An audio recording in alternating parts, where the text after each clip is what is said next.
Hey guys, welcome to Tutorial Guru. Today we'll be learning how to repost a video on TikTok, and now let's dive right in. Now to repost a video on TikTok, first we'll be required to open the TikTok app. Now in order to repost a video on TikTok, first we'll be required to share that video or tap on the share icon at the bottom right corner of that video. And you can see on all of these videos guys, at the bottom right corner of the screen there is a share option available for us.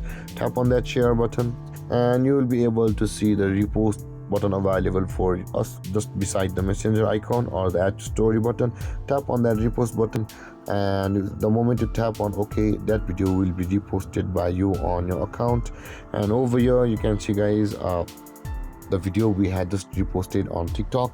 And guys, this is how to repost a video on TikTok. And if you have any confusions or questions regarding the topic, feel free to comment in the comment section below, and don't forget to like, subscribe and hit that bell icon for more videos. Thank you for watching guys. Peace.